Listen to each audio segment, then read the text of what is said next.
Cette année, il y a eu pas mal d'actualités dans le domaine des cancers digestifs au congrès de l'ASCO à Chicago, en particulier dans deux types de cancers qui sont le cancer du pancréas, dont l'incidence augmente énormément depuis cette dernière décennie, souvent inopérable d'emblée parce qu'il est diagnostiqué trop tard.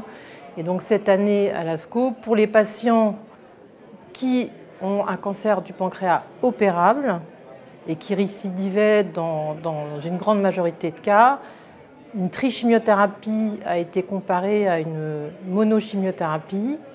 C'était une étude française avec des médicaments de chimiothérapie, on va dire, relativement classiques, qui ont été développés dans le cancer colorectal. Et cette trichimiothérapie, quand on la donne à des patients qui ont pu être opérés de leur cancer du pancréas, quasiment double la survie sans maladie à 3 ans. Donc ça, c'est une avancée majeure dans le domaine des cancers du pancréas résécables.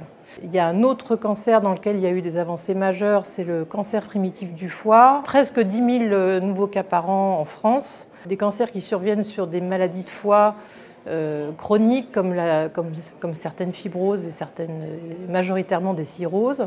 Et pour cette maladie qui était totalement orpheline de traitement jusqu'à 2007, et depuis 2016 et avec les données de l'ASCO cette année, on a maintenant 2 nouvelles molécules qui sont efficaces après échec du sorafenib, 2 médicaments de la classe des anti-angiogéniques qui augmentent significativement la survie par rapport à un placebo après traitement par sorafenib. Et il y a énormément de résultats de recherche précoce, d'associations d'anti-angiogéniques et d'immunothérapie qui sont extrêmement encourageantes dans le domaine du cancer primitif du foie, en particulier qui donnent des taux de réponse objectifs, contrairement aux anti-angiogéniques quand ils sont donnés seuls, qui sont extrêmement impressionnants, plus de 50%. C'est des essais auxquels on va participer à Gustave Roussy, donc association anti-angiogénique immunothérapie ou association d'immunothérapie versus le sorafenib, c'est-à-dire que ça va être des concurrents, c'est des associations qui vont être des concurrents directs